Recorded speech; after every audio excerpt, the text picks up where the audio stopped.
is Anthony Beyond from Mission Star Podcast, and we have another episode of Mission Star Podcast.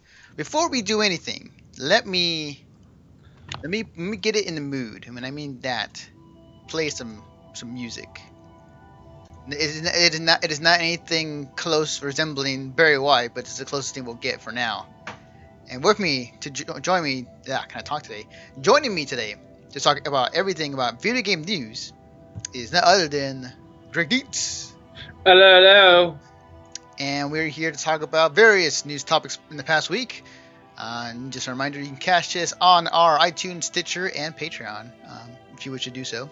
And so there you go. So, with that being said, let's begin the news. So also a bit of interesting news in the past week. Some blow-ups, some more guesses, and some hype. Not in any particular order, but just how it is. So let's talk about a game we were just literally talking about a minute ago, and that's Gears of War. Give me 1 second here. Where is my Gears B-roll? There it is. Okay. So let me bring up the article real quick. Oops. Come on, slow internet. Okay, so this is by PCGamer.com. This is by Tom Marks. Gears of War 4 campaign will have a split-screen co-op on PC. It will also feature LAN support and cross-play with Xbox One. As the preview event last week, Gears of War 4 developer The Coalition revealed that the game's campaign would have local split-screen co-op on PC. Technical director Mike Reiner told me adding the feature was a labor of love, and that they decided to do it after hearing feedback that people wanted it in Gears of War Ultimate Edition this March. Quote, from a development standpoint, it is quite difficult to support, Reiner said. We have to deal with multiple inputs. We have to deal with focus. We also have to deal with UI placement, unquote. The actual work, especially when having to also consider all the resolutions and aspect ratios a PC can have, may be why most big games nowadays don't typically support split-screen co-op. Reiner continued by saying that, quote, developers have got to put some effort into it, to do it right. It's not just something you can just tack on, unquote. You can read the whole full article about this on PCGamers.com. So that's awesome. The funny thing about this is like we have not heard anything about any local co-op on any game as of late because of like the limitations of what a game may have, and they switch away from that onto having it to where it's like if you want to play co-op, you can do it online. You can have your full screen, and the other person can have their full screen on their end, but they have to have separate monitors, not local like it used to be. So it's really cool to see that back for Gears of War 4 as it's coming out relatively soon. And the interesting thing that was going to be on PC is going to be where the local co-op is going to be. I'd assume there was issues trying to get it to work on Xbox One, but it's still nonetheless pretty cool that did happen. Yeah, I mean, I thought it was really cool right off the bat that they added in, or they're doing the PC crossplay thing with Xbox. So the fact that like you and your brother could technically play with me and my buddy, at the same time, all four of us, no problems, is really, really awesome. I'm excited to see what the multiplayer landscape will be on Gears now that this is a thing. Definitely. I think that the multi. I remember I was watching it too. So in single player game, the campaign mode is like 30 frames during the campaign, but then multiplayer is 60 frames. There are definitely some changes they're doing in the multiplayer that still harkens back to the Gears for Gears 1 and 2, and I guess 3 as well, when it came to how fast the game can be, the weapon pickups and maps set and whatnot.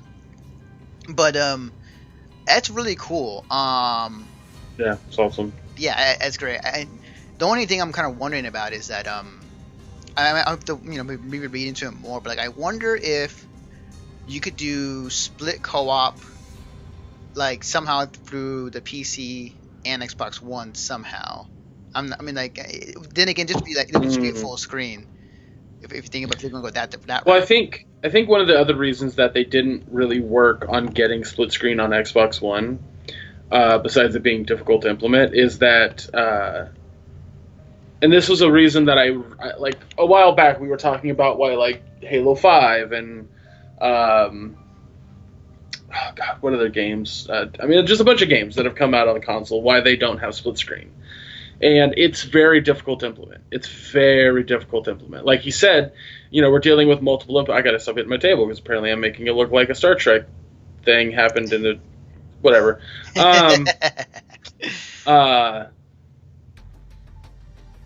It is a difficult thing to implement. I remember, I've read a lot about why split screen was taken off of a lot of things, or not even added for that matter. And one of the big things that I read, one of the big reasons is that the amount of copies sold to the amount of people playing split screen is so low that it's a non-issue. That 90-something percent, it was a high number like that, of players playing the new game, the new shooter, if you will, are not doing split screen. Now, something like that doesn't work for a game like, let's take Borderlands. That game absolutely needs split screen, because that's the whole point of the game, is to be able to play with somebody. And if, like, let's say Borderlands 3 comes out and it doesn't have split screen, then I'm be like, Gearbox, I know you wanted to work on the game, but that's probably something you should put a little bit of research into. And I think that they will have split screen. It may be difficult for them, but I think they'll do it. The fact that Microsoft was just so adamant about adding it in for at least PC is actually really cool. But again, I think at the end of the day, had they not, oh well.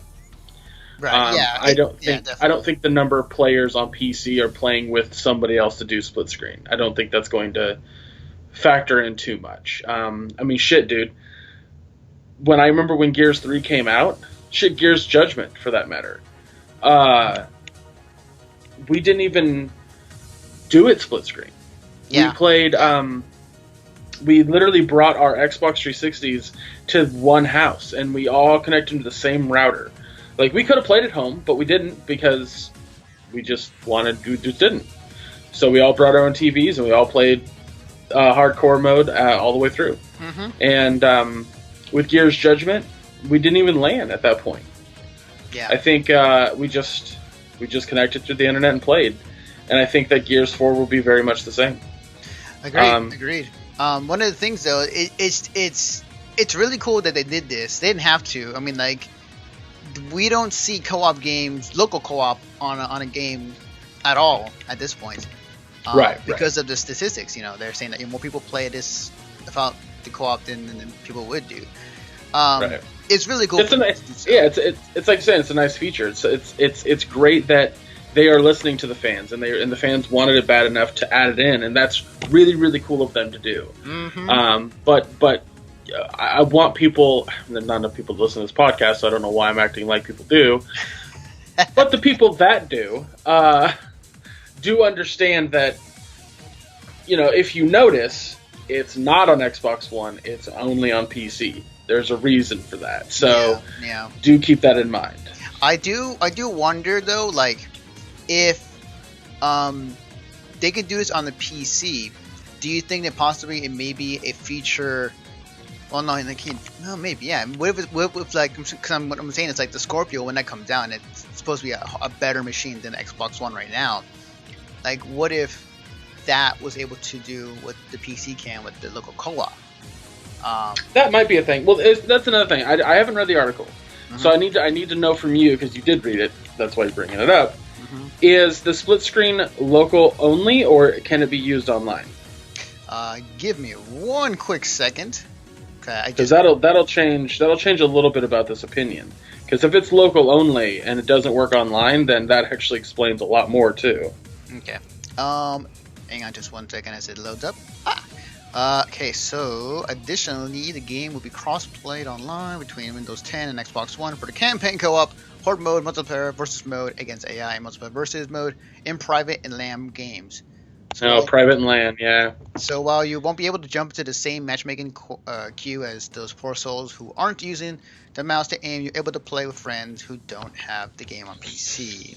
Oh man, so that means that Anthony, if you get Gears 4 for your PC and I get it for my Xbox One, because that's the only one I have right now, we cannot play online together.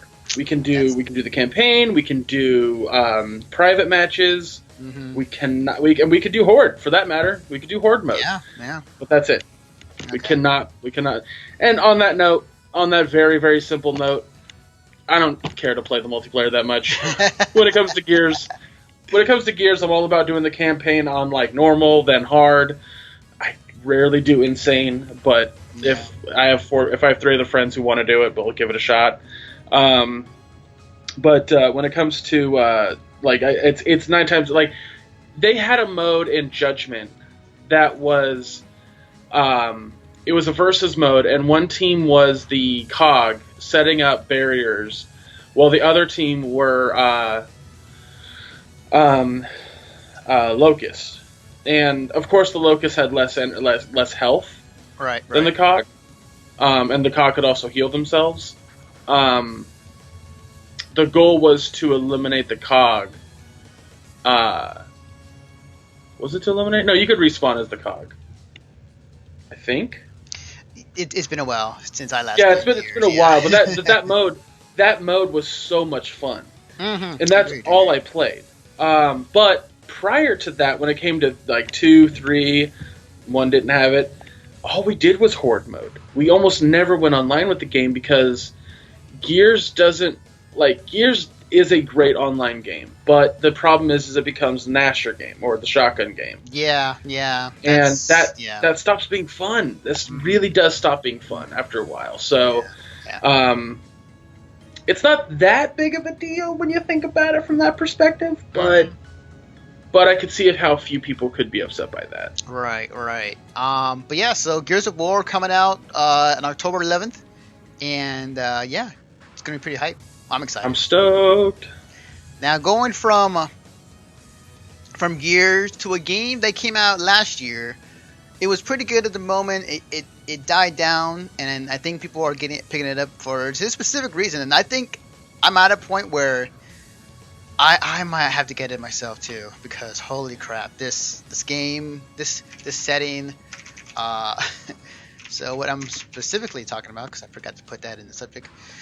Star Wars news, ladies and gentlemen, there was a new DLC coming to Star Wars Battlefront, and that Star Wars Battlefront is Star Wars Battlefront for the Death Star, and we're talking about recreating that moment where you're Luke Skywalker and you're going through the tunnel or through the not the tunnel, but that crevice on the Death Star station, and you're going to it's called the trench. Sorry, the trench. You're going through the trench. Vader's behind you, and you turn off your targeting system, and then you just go with your gut and you just shoot the torpedoes. That moment. So this is also from PCGamer.com. Star Wars Battlefront gets a highly anticipated DLC today, introducing the Death Star and all of its space battles, on-foot action, and goes along with the setting. If you're looking for more galactic conflicts, it's shameless promotion there from PC Gamer. Along with the arrival of Chewbacca, Bosk, and other good stuff, the patch also makes a few improvements and tweaks to those who don't have the season pass. The Death Star DLC, which includes 5 new maps, 2 new heroes, the battle station mode, more weapons, and star cards, launched today for season pass owners. Everyone else has to wait for in 2 weeks. But the other changes the patch introduced are live for everyone today. Everyone benefits from the usual series of bug fixes, with the same spectator camera issues assorted, along with the same audio problems. The backed up bombs benefits also should now be more obvious on your health bar. And then it goes on to say other changes to the game coming for the patch and through this mode. I'm super excited. Goddamn. When I first saw this trailer yesterday, it blew my mind. then there was a game that I wanted so bad right now, and I probably could get it and play Star Wars Battlefront, especially now that my PC is way more better than what it used to be. Because I can finally relive that moment that, a bunch of us who are a lot older can do so. Also, you can be R2D2 in the game now, which is crazy. I think it's only for that station or for that level.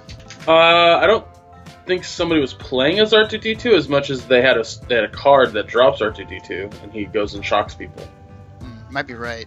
That'd be kind of weird if you're playing as R2D2. But if that's the case, hey, go around and zap people. So I'm gonna do a yin yang situation here. Okay. The plus side, the good side of this, it looks fucking awesome. It is Star Wars to a T. It looks good. It sounds good. It's boy oh boy does it fucking look awesome. Oh yeah. Now here's the downside. How many people are still playing the game? That's the one thing that I think is the downside in all of it, is because when it came out, people were playing it, but then dropped it because there weren't enough content in the game. And the reason why this DLC is popping up is specifically for I'll say one reason particularly. Star Wars Rogue One's coming out in December 18th actually. And what way to hype up people to watch the movie?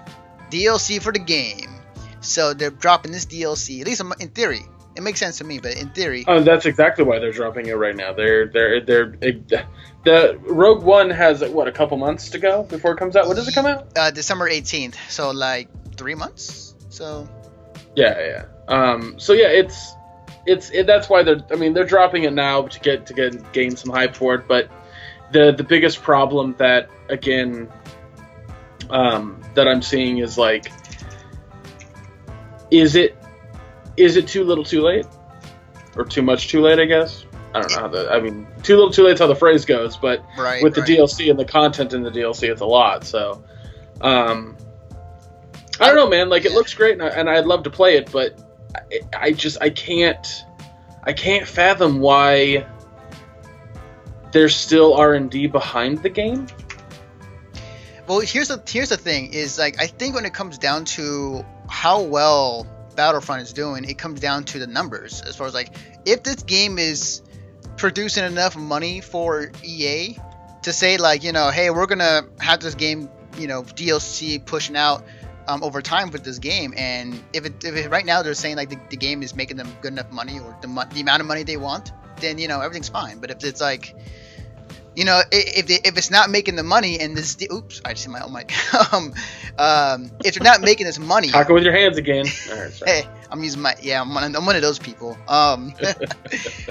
If the game is making its money, or if it's not making its money, then the DLC serves purpose to tell people, hey, if you want to get excited for Star Wars, here is Star Wars Battlefront with this DLC to hype you up to go watch the movie, and then you can play this afterwards once the movie's done. So, for them, to me, it just comes down to the numbers.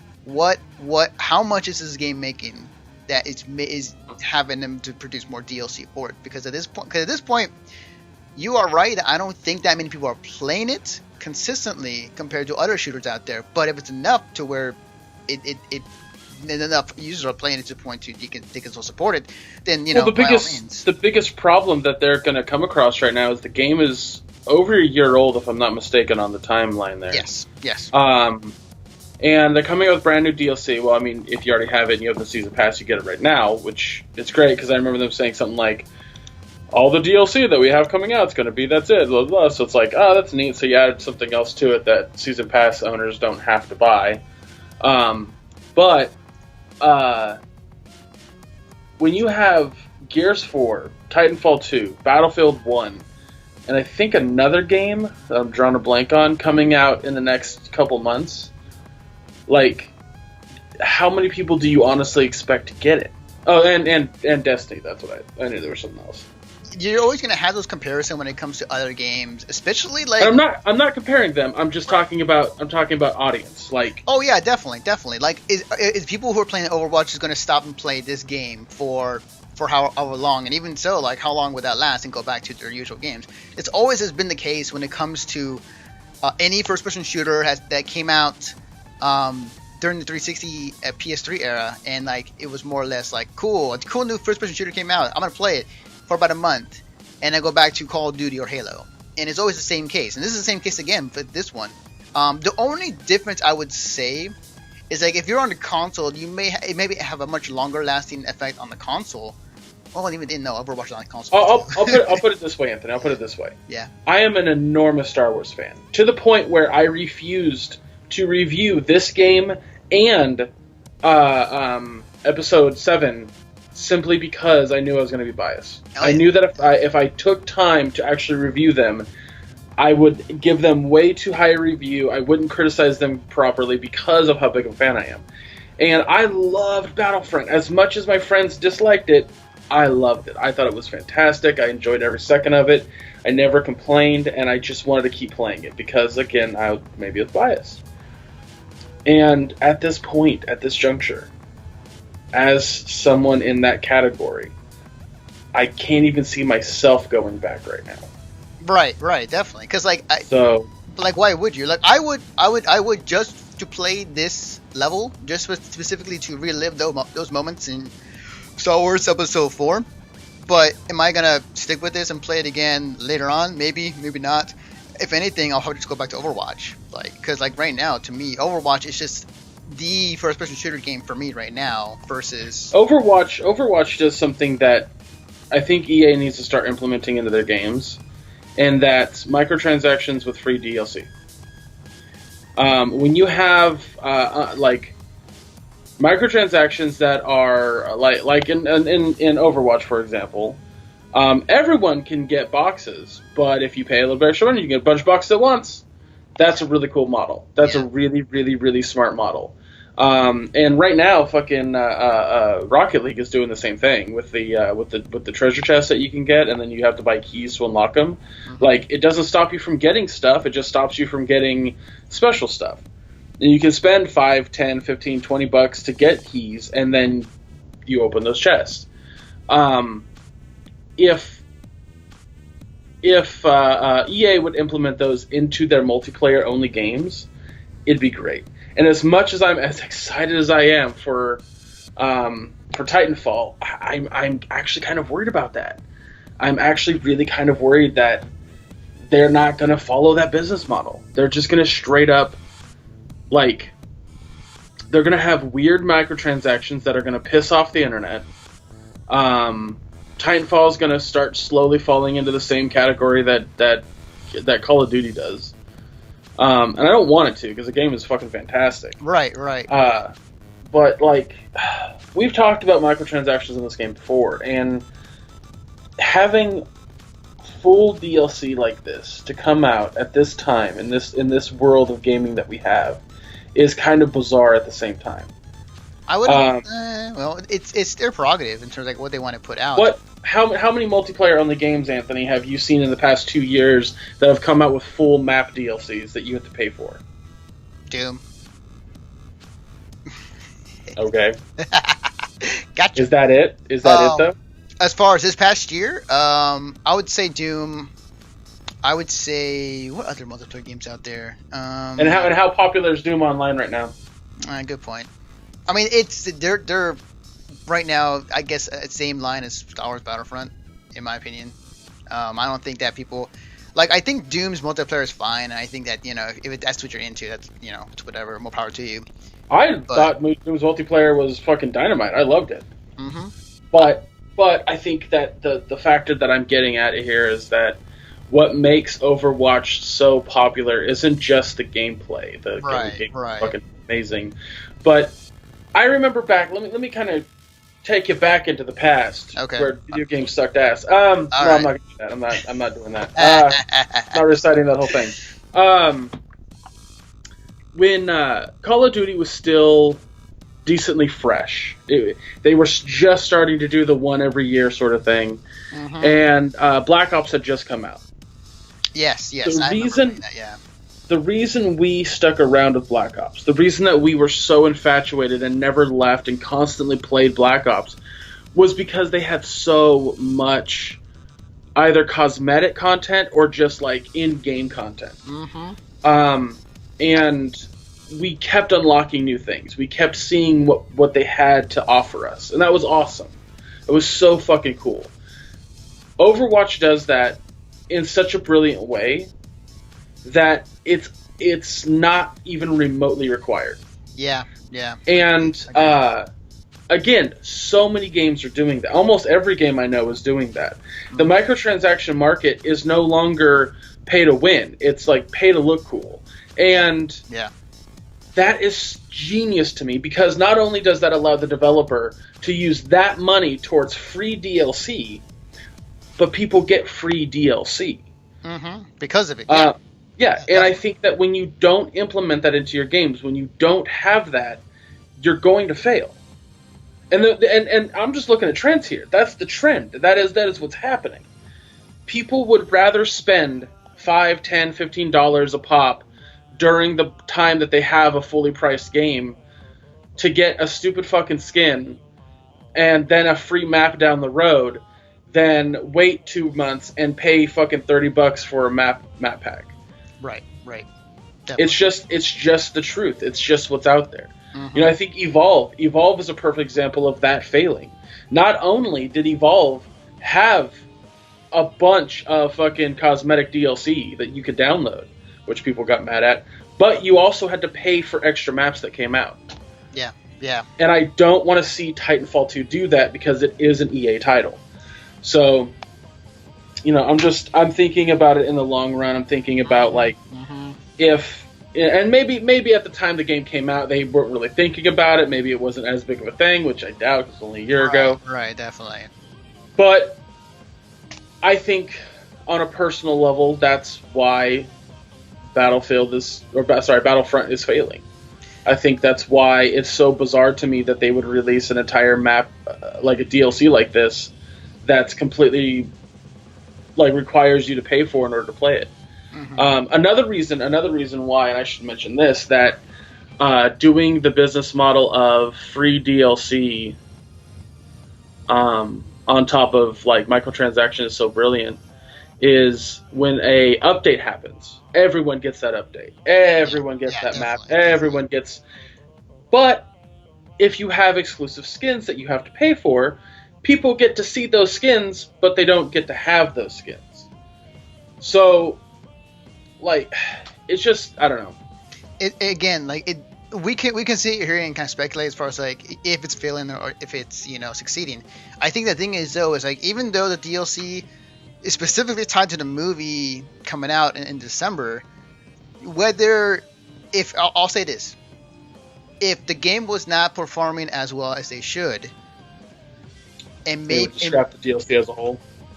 I would say no, only because they would still use that DLC to get sales because of the movie alongside with it. But I will say, though, is that I think that it just comes down to the numbers. Well, wasn't that the whole reason that they sold Battlefront at the time that they did, was because of the movie? Yeah. The movie, yeah. I mean, that's same here. It's exactly the same reason. It makes sense about what you're saying. I'm saying, like, I think that if they were to be like Battlefront 2, they'd have to go with the business model that I keep talking about, because it's A, what's working right now, and B, it would be beneficial for them in the long run. Yeah. Yeah. So that's my point. My point and opinion is that I just don't think that this DLC is going to sell well. I don't think that EA is going to be making the money that they think they're going to make off of it, and Battlefront is kind of dead in the water. So, yeah. On that note, it looks really cool. That's a positive spin. It looks really cool. Yeah, it does. I definitely am very tempted to get it, actually, honestly, because I really want to relive this scenario. But speaking of speaking of Titanfall 2, we got some news actually regarding Titanfall 2, and give me 1 second actually. So this is actually this was since updated, but Titanfall 2, this is by GameSpot.com, and this is by Eddie Merkirch. I'm gonna just call him Eddie M, because sorry Eddie, I mispronounce your last name horribly all the time. Titanfall 2 new 1v1 mode is accessible by drinking Mountain Dew, although it's been updated since the last it was written. Respawn Entertainment announced some new information about Titanfall 2 today, including a brand new Coliseum mode where players can go head-to-head in 1v1 matches. You can see a brief glimpse at the Coliseum mode at the end of the trailer above. On display are two robot-like characters duking it out on a map that resembles a sumo wrestling ring.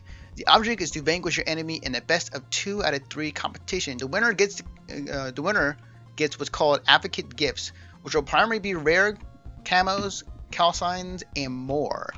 And then let's see, okay, so the Mountain Dew and Doritos code names code come from one Coliseum ticket. They are also double XP. You get a chance to get Titan personalized items such as war paint and camo, or even access to the Run and Titan.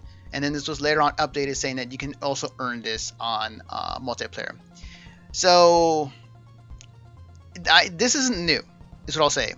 First thing I'll say, no, this not new at all. Because this has happened with Call of Duty, where I remember, like, was it Call of Duty 3 or Modern Warfare 2? I can't remember which one. It was definitely one of the Call of Duties, because it was a Call of Duty that I played, because I remember going and buying a bunch of it,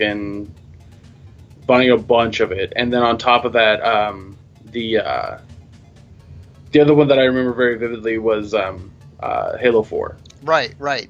So they had this deal back. For those who don't know, Activision made this deal to where if you bought, well, I think it was like Coke or was it Mountain Dew? Might have been the same. Some soda company.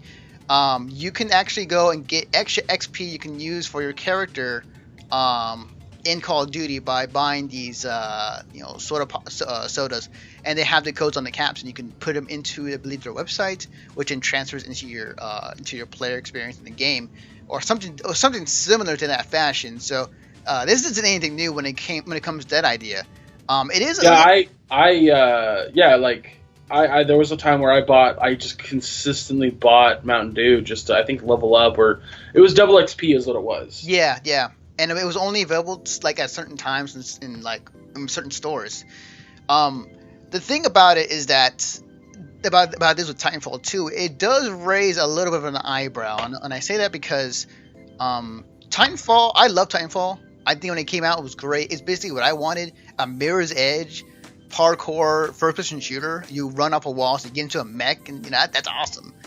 In Titanfall 2, while there is definitely more, the Titan's more involved this time around. Like he wields the sword at some point you can actually use, and it's going in that direction with the way that they're going with the story and how aesthetically it looks.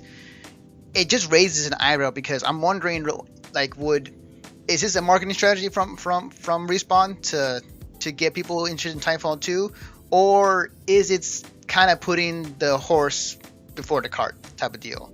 To where a little bit of both, I think. I definitely, I do feel that this is more of an EA thing than a Respawn thing. I think Respawn doesn't give a shit about these promotions, but it is a promotion nonetheless. And if you can only, first off, I find that to be a load of bullshit on their end, that you can only get the 1v1 mode through buying Mountain Dew, because I feel like they'll release that later. No, it was already later updated. You can also earn it through multiplayer as well. Okay, then there you go. Yeah, it's just a simple promotion, and it's EA has a business model that is about 5 to 6 years old. Yeah. And will this work? No, it won't fucking work. Like, good lord, if you want to fucking have a promotion for a game nowadays, you can't do it through soda. You cannot do. That's like, it's like, I don't know. We live in an age now where people are being more health conscious. And I actually agree. I didn't think about it that way. Yeah, you're right. So that's why it's so weird to me that they're like adamant about being a fucking Mountain Dew. I just don't like. Well, you could also do it with Diet Mountain Dew. That's fine. I don't think it matters at that point, but yeah. But yeah, like I said, like that's where the horse before the cart thing is, where that comes in. Like, but on the other end, like, is it just a simple promotion? Yeah, it's just a simple promotion, and I don't think too much of it. The 1v1 mode is definitely like Respawn though going like, Hey, was there an asshole on their team that's calling you out? Just get him in, the ring, and just like, all right, let's duke it out, man. I fucking hate you. I'm just gonna just annihilate your mech via sumo mechs. So if anyone does call me out on that, like in November or in February, I'll just be like, "You want a 1v1, bro? You want a 1v1? Let's go For Honor. Let's move 1v1 in that." You know what's funny too? Actually, speaking of For Honor, real quick. So I found out the reason why it felt like a fighting game is because somebody within the fighting community is working on this. His name's Ed Ma. He's a very, very good Calgon vs. SNK2 player way back in the day, and he's working on this game. So it makes perfect sense why I felt like it. So, but yeah, I mean, yeah, it is simple promotion, but at the same time, I kind of feel like it's a little. You kind of I wouldn't say too confident in Timefall 2 sales, but. We'll see how it goes. I think that Timefall 2 will do well in terms of launch sales. In terms of like long term, I'm not quite sure with long term.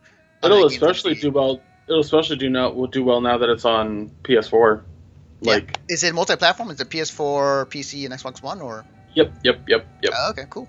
All right, so they got that benefit. Awesome. Well, we will see in due time for Timefall 2. So now we don't normally bring any sorts of politics into this, and even if we do, it's just be more of a joking matter. So here's the thing. Let's just say, I'm gonna accept the scenario. You are the developer for a company. Okay. Okay. You at this time it's very politically hot button right now between Hillary Clinton and Donald Trump. A lot of people within the game industry are pretty liberal for the most part, and you do have your conservatives. But if you were trying to sell a product, would you and say that you don't want, like, would you go out there and state you're entitled to your opinion, you're entitled to your political affiliation or whatnot, but would you make it public on Twitter or? I first off know exactly where you're going with this. And I'll put it this way: we live in a very. I just saw something fucking amazing on my Facebook, by the way. Apparently, King's Hawaiian makes fucking hot dog buns. I didn't know this. That's awesome. Yeah, that's awesome. Anyway, spend your hot dog minute.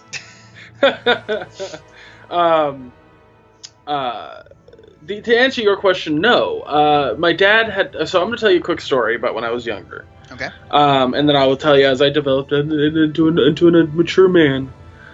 I'm not mature at all. I was about to say that too. I need to stop hitting my table, man. Like, I'm talking, I mean, like, it seriously looks like somebody hit the fucking Star Trek ship that I'm in. It's like, I'm in an old show. Like, whoa! Anyway. So, when I was younger, I was about 20 years old, and I went to my sister's house, and my brother-in-law was there. And this was around the time that Bush was in office, and it was just right after 9/11, and it was a big deal, maybe 21. And I was trying to talk to my brother-in-law about politics. Now, him and I are not polar opposites, but we do disagree on a lot of topics. Mm-hmm. Like, for one, he believes that the country should be run like a business. I think that's fucking stupid.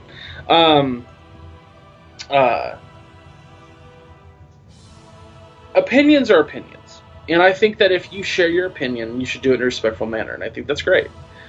But when it came to what he did, we were discussing our different opinions, and he wrote me off as just a person who's too young to understand politics. And I got really, really incensed about it. I was really upset, and I went to my dad, and I said, why did he do that? What was the reasoning behind that? And he goes, well, there's two things that you never talk to family and friends about, Greg, and that's politics and religion. And I went, bullshit. Why? Why not? Like, what's so bad about talking about politics and religion to friends and family? Now, at the time, I understood that the reason he said that was because as upset as I was, you don't want to be that upset with friends and family. Well, it dawned on me shortly after that it comes down to respect. You can discuss the differences in your creed and political affiliation without being upset. As long as you understand that the other person is a person. Mm-hmm. and that you should treat them with the same respect that you want to be treated. That's all that matters. But as I got older, I learned another valuable lesson. And this is the lesson I will teach my nephews. Talk to friends and family about politics and religion in a respectful way. Treat them with respect. But where you don't talk about politics and religion is work. Yes. Period. Mm-hmm. So he made a very, very strong critical error by talking about his political affiliation at work. And technically it is work. Yep. He created a thing, and because I know what you're talking about immediately because a friend posted on Facebook. I understand developers dropping Oculus Rift for the simple fact that there's that small chance that a developer making a game for the Oculus Rift, it won't sell now. People aren't going to buy the Oculus Rift knowing this. Mm-hmm. I mean, shit, Oculus Rift's fucking stock dropped. Yeah. Like it dropped like a goddamn rock because of this little excerpt. Mm-hmm. So that's the lesson today, kids, is treat people with respect when talking about politics and religion, but don't make the same mistake I did and talk about it at work. Yep, exactly. Or the mistake he made, so. Exactly, and to kind of more information about this, let me bring up the article. So this was reported by Motherboard.vice.com, and this is by Emmanuel Melberg. VR devs pull support for Oculus Rift until Palmer Luckey steps down. Update: Palmer Luckey has issued an apology in response to the Daily Beast story, but emails shared with Motherboard show that his statement is not telling the whole truth. Several virtual reality game developers have announced that they will stop supporting Facebook's Oculus Rift VR headsets until its founder, Palmer Luckey, steps down. Developers announced they will stop supporting the Oculus Rift after the Daily Beast revealed that Luckey raised money for a pro-Donald Trump non-profit through a confidential Reddit scheme. As Motherboard reported on Friday, Luckey's Twitter actively has been sympathetic to the alt-right and the bigotry that defines it since March of this year. Now I'll say this quote real quickly. Quote, Insomnia Games condemns all forms of hate speech. Insomnia Games, makers of big budget console games like Ratchet & Clank and one of the biggest developers making games for Oculus, told Motherboard. Quote, while everyone has a right to express his or her political opinion, the behavior and sentiments reported do not reflect the values of our company. We are also confident that this behavior and settlement does not reflect the values of many Oculus employees we work with on a daily basis. And you can read the entire article on motherboard.vice.com. Also, a tweet that was sent out by Polytron. Super Hype Cube will not be supporting Oculus, as well as other companies that also tweeted that same message. So because of this, devs are dropping support on Oculus, and the thing that is tough, the thing that I think is a big mistake, is that, as Greg said, you did not bring this in the workplace, especially if you're trying to sell a product that you don't know is going to sell well. We're talking about the VR Oculus Rift, because like right now we have the PlayStation VR, we have the Oculus Rift, and we got the Vive with Valve, and they're in their VR as well. In a very already small amount of people who are buying the VR, and depending on whatever else they use it for, and maybe bigger than we know, and we still don't know exactly how well it's going to do. I think that doing this does hurt him and the company. Will this eventually, kill off Oculus? I don't think it will, but it does put a big stain on them. And if this continues to roll on, say that they are pretty adamant of not supporting Palmer Luckey in his statement, and therefore not supporting Oculus, then this may prove to be a huge mistake by Palmer Luckey in the long run. Yeah, it's definitely a situation we've talked about before where you want to separate art and the artist. Right.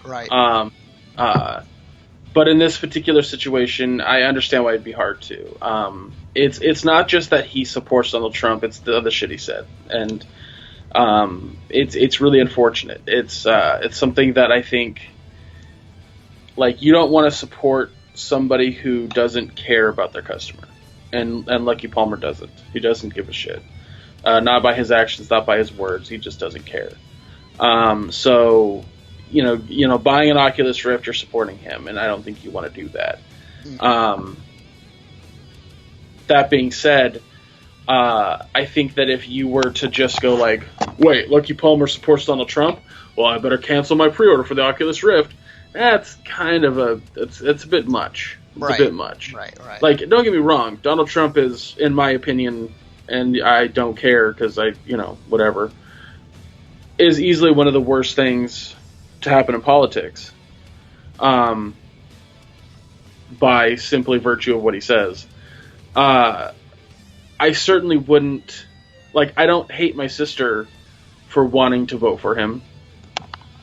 I think she's wrong, but I don't hate my sister. And I think that in that regard, if you want a product, if you want something that is something that you feel is a good product, and you disagree with somebody on a political scale, to just completely write that off and write them off is so weird to me. Mm-hmm. But I do understand why developers would move away from it, because they know that by saying something like this is going to drop sales. It's going to kill, like I said, the stocks dropped.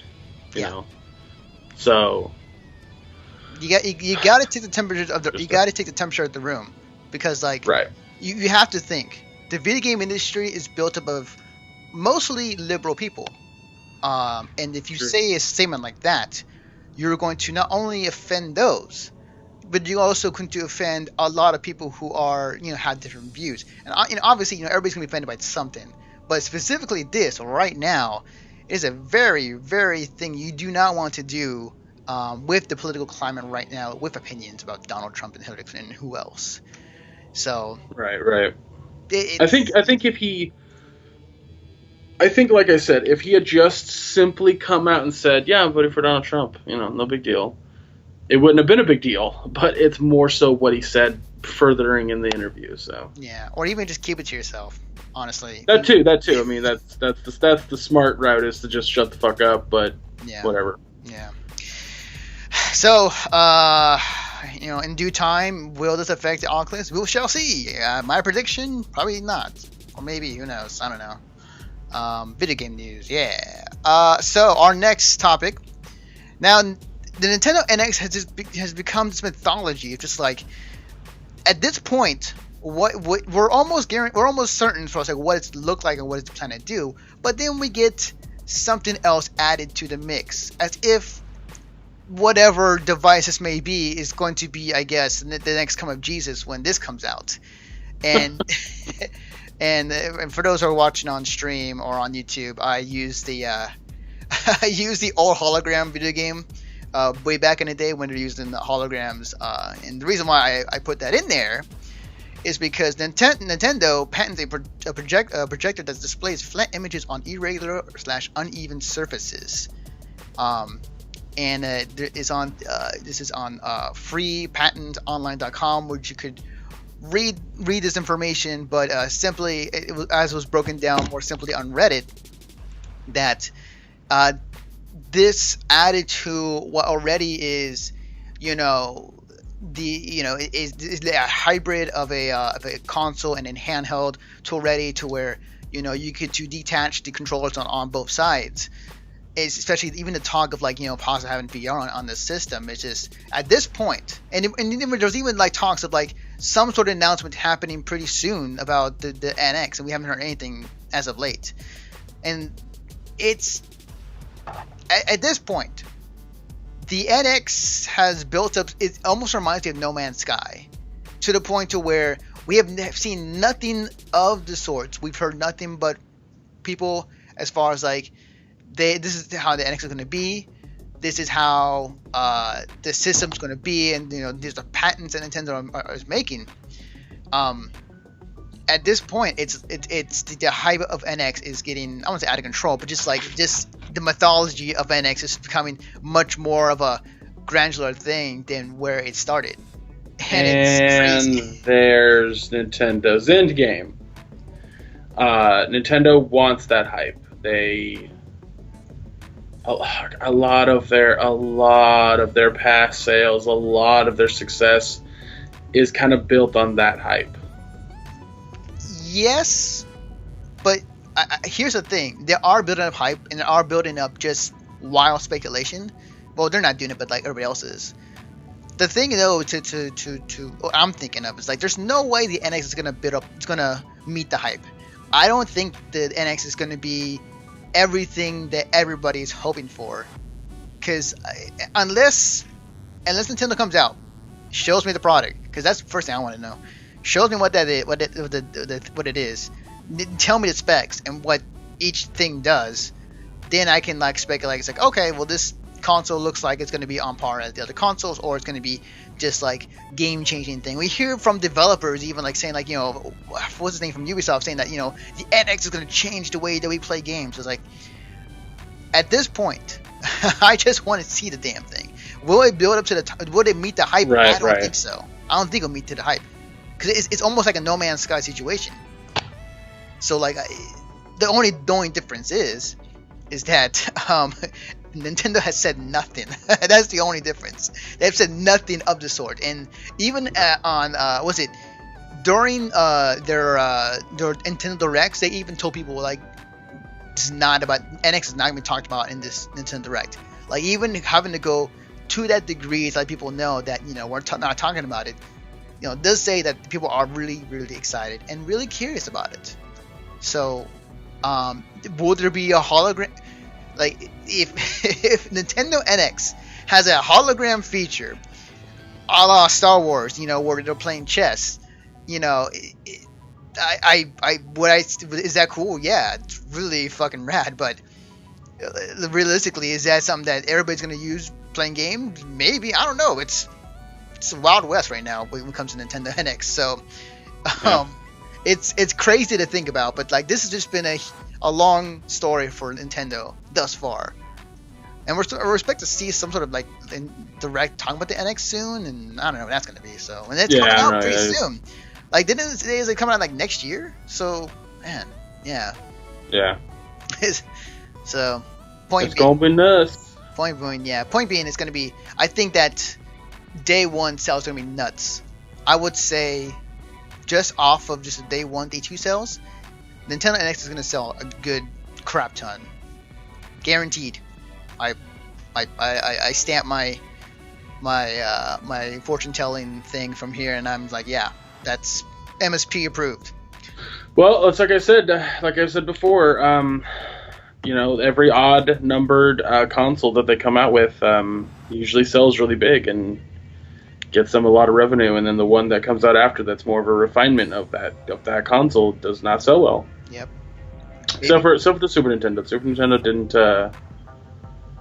didn't change. Yeah. Super Nintendo still sold as well as the Nintendo, but I am just waiting for the lame name they're gonna give it, because we had the Wii U.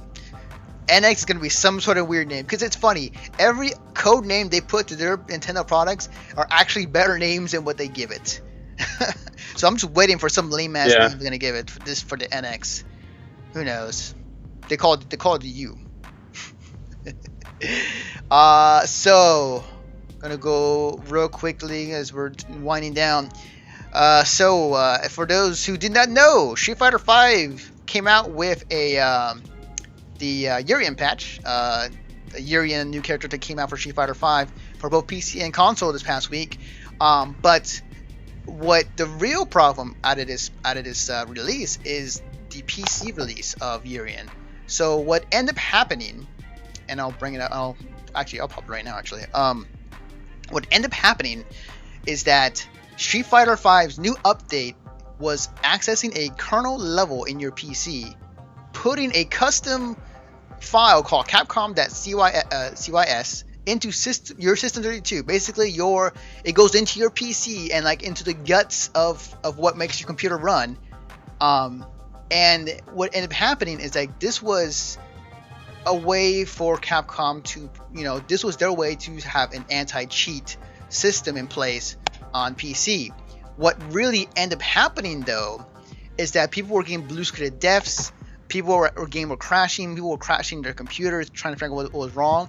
And apparently, what happened is that whoever programmed this update for PC specifically, is that the file that was in there, and I'll read this off of Reddit's huge post on here. So since this is by X2 I can't pronounce your last name online, but since this driver is so small, it's also extremely easy to tell what it does. After taking a look, I would never let this product run on my machine. 1. The driver first regulates itself using a pseudo randomly generated name. That's kind of suspicious. It also doesn't specify any security, so any user at any privilege level can attempt to open and control this device. That's bad. 2. It sets up custom handlers for opening the device object, closing the device object, and performing octus on the device object. I know what that is.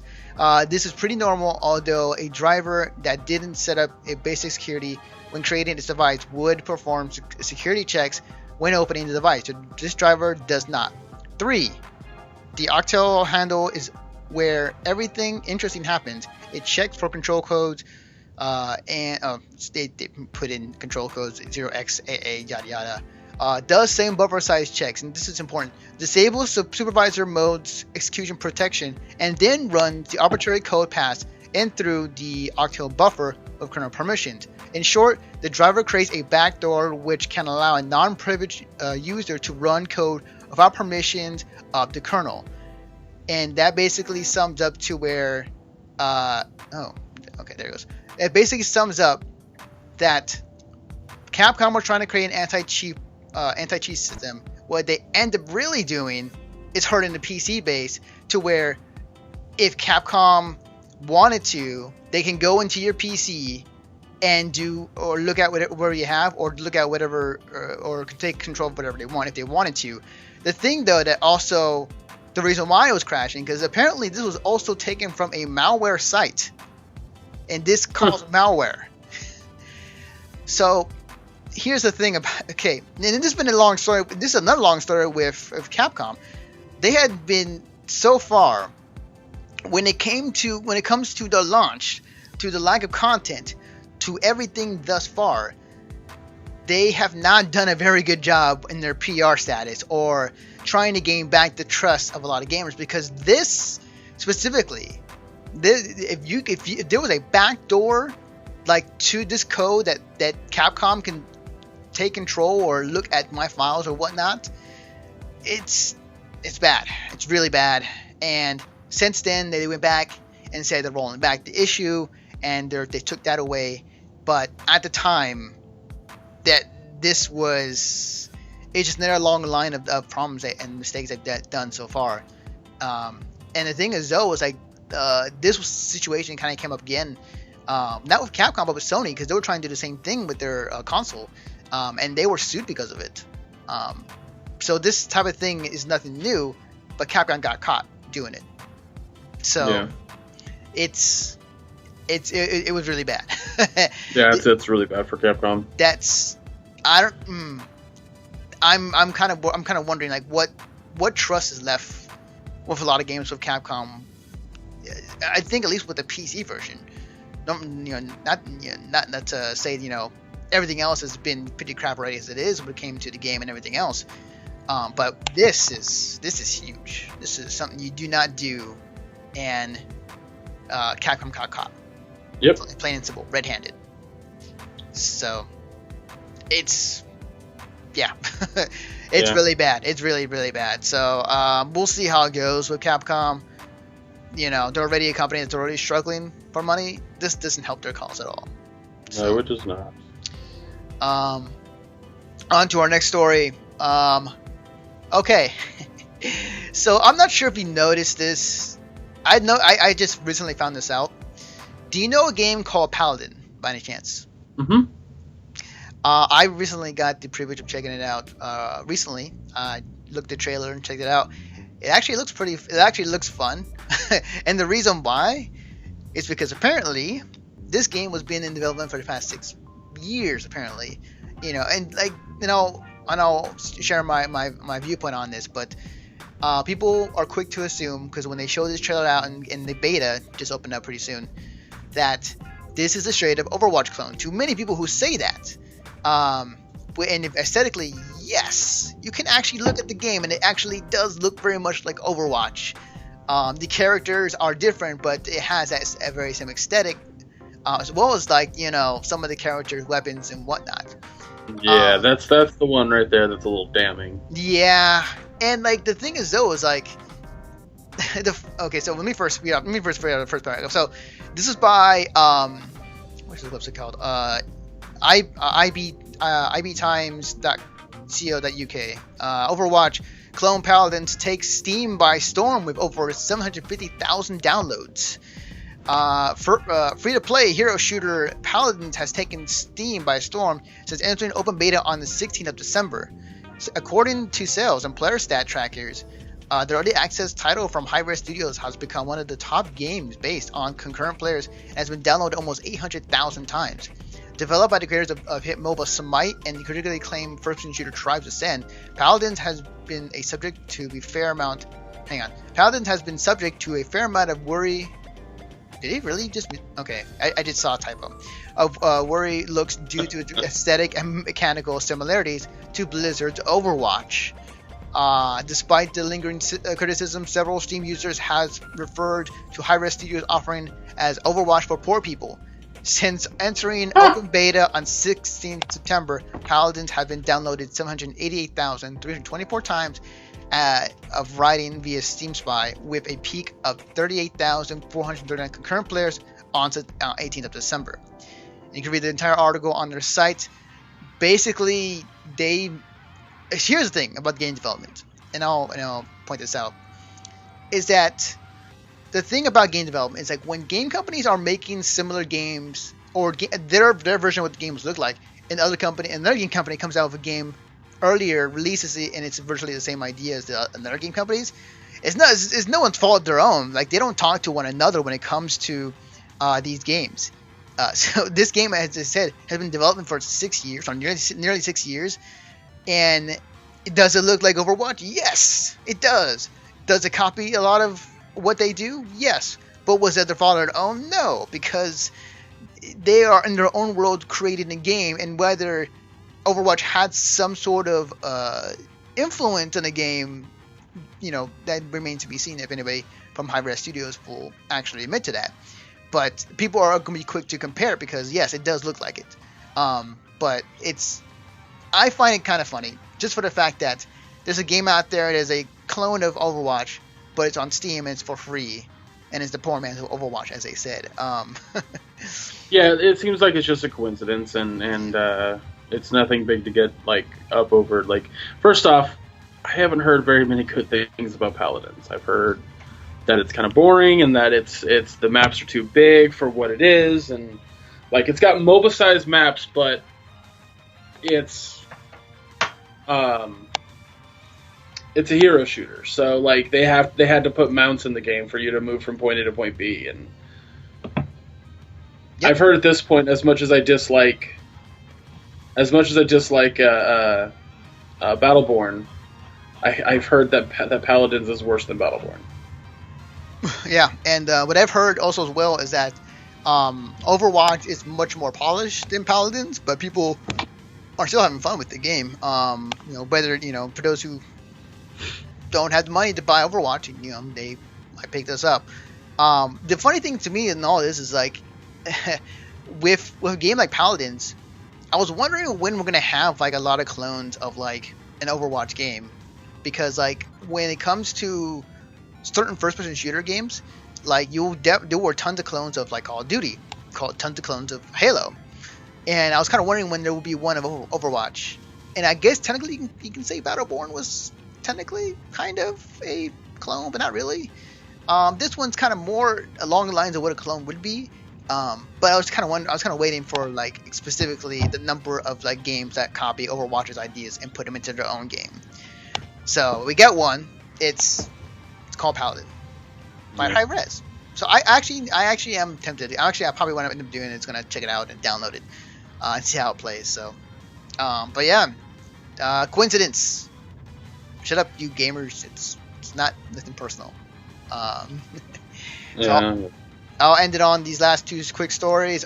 So the Xbox One has a Nintendo 64 emulator.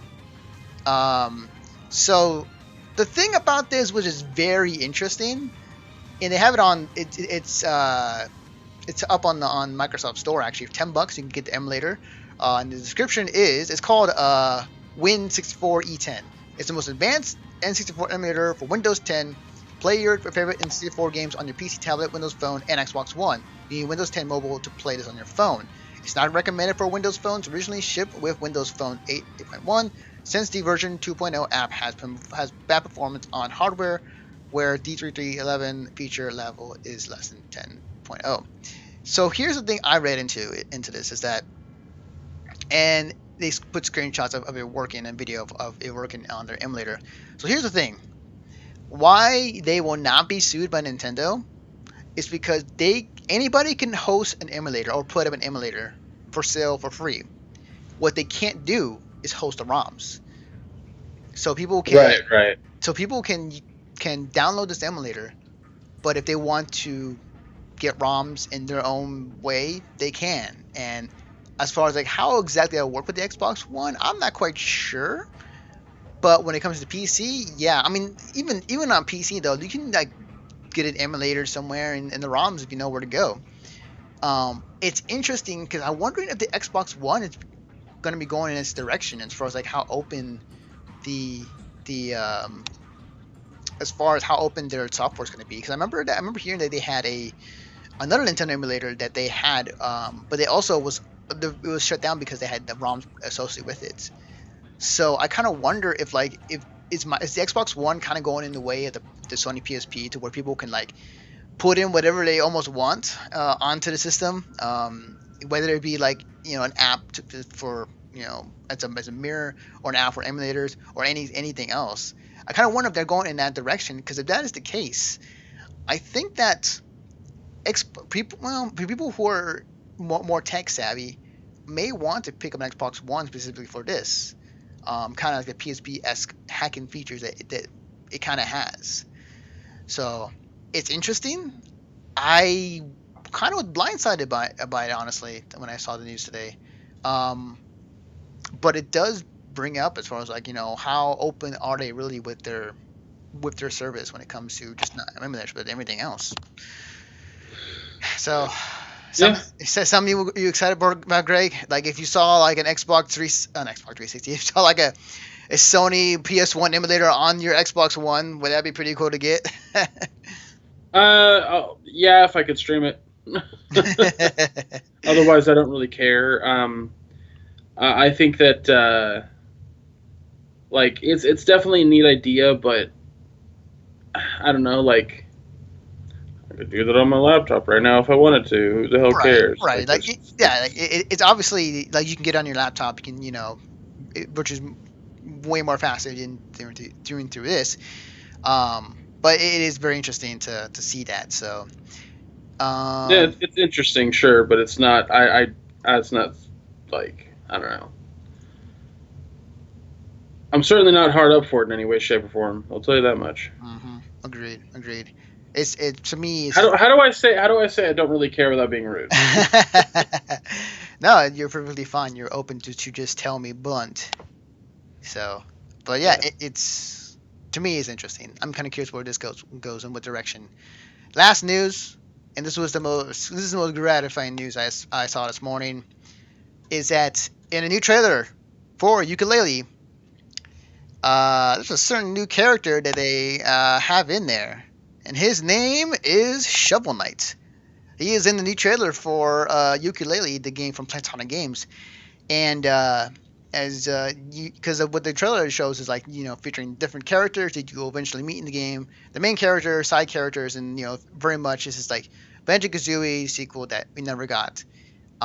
Very awesome cartoony characters. But at the very end, it has special guests of Plague Knight. I mean, not Plague Knight. I mean, Shovel Knight. Wow. Sorry. That would be really cool. I like to see Plague Knight in this game too as well. That'd be awesome. I was like, you're just gonna mess that up, huh? No, it is Shovel Knight. And it kind of looks like I felt like they're kind of teasing that you may able to play around with Shovel Knight, either controlling him maybe, or just like a co-op mission with him.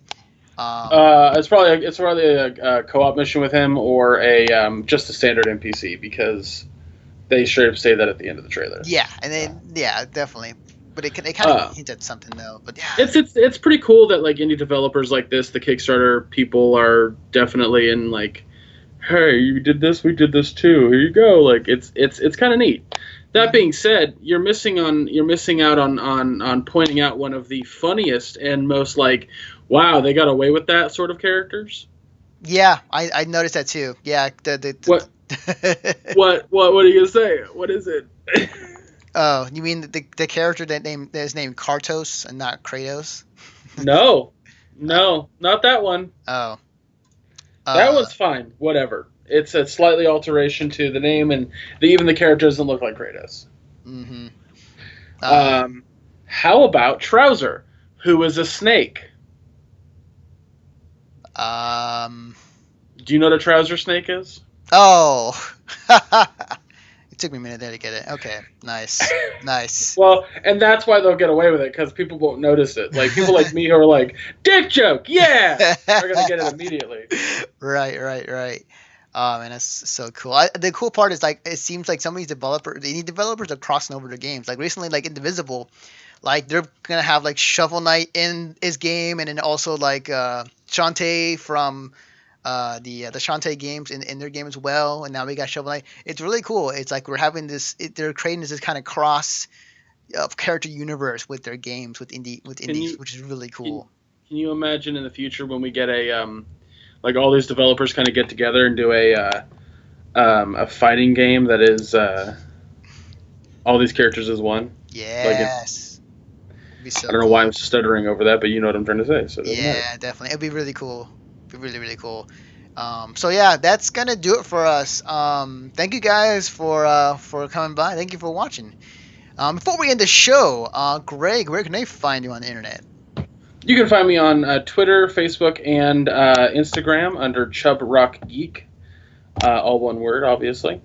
You can follow my reviews on the YouTube page, and I stream every Saturday night on Half Empty Energy Tank. That's twitch.tv/Half Empty Energy Tank.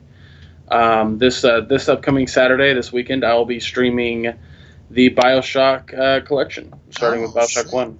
Awesome. I highly suggest, if you can, to look for the commentary tapes, because those are the best. Awesome. Yeah, definitely be looking out for those. Mm-hmm. You can follow me on Twitter as well at Defective Naruto. You can follow the work that me and Greg do on our website at missionstarpodcast.com. Also, you can follow me personally on my own Twitch channel. It is at twitch.tv/clawmaster4, which I will be streaming games I play single player wise, or I'm working on some videos, or I'm playing Skullgirls. So definitely check it out there. And I am on every Tuesday, Wednesday, Thursday, and Fridays. Let me get back to this show real quick. So, if you enjoy this podcast, if you enjoy watching this show on Twitch, YouTube, or you want to listen to more of it, be sure to check out on our website at missionstarpodcast.com in the podcast section for Mission Start Podcast. We're also on iTunes, Stitcher, and on Patreon under Mission Start Podcast. If you enjoy our recent episode of the Carnival where we talked about Long Beach Comic Con and everything regarding conventions, check out, and I just hear my dad yelling in the background, check out The Conover, which is on MissionStarPodcast.com in the podcast section, as well as on iTunes and Stitcher and on our Patreon page. Definitely check it out if you enjoy our critical discussions about conventions, what went bad, what went good, and all that good stuff. And lastly, but not least, if you enjoy comic books, if you enjoy movies, entertainment, if you enjoy anything of that nature, please check out D Rolling 20s, hosted by Jeremy Wilson, which also is in our podcast section on MissionStarPodcast.com, as well as on iTunes, Stitcher, and Patreon. They're live every Friday with a new podcast every week, as well as I should say we have a new episode of Mission Star Podcast live every Tuesday on the site. But on Mondays, it'll be uploaded a day early for those who are on our Patreon. Thank you guys again. And with that, we'll see you all guys next time.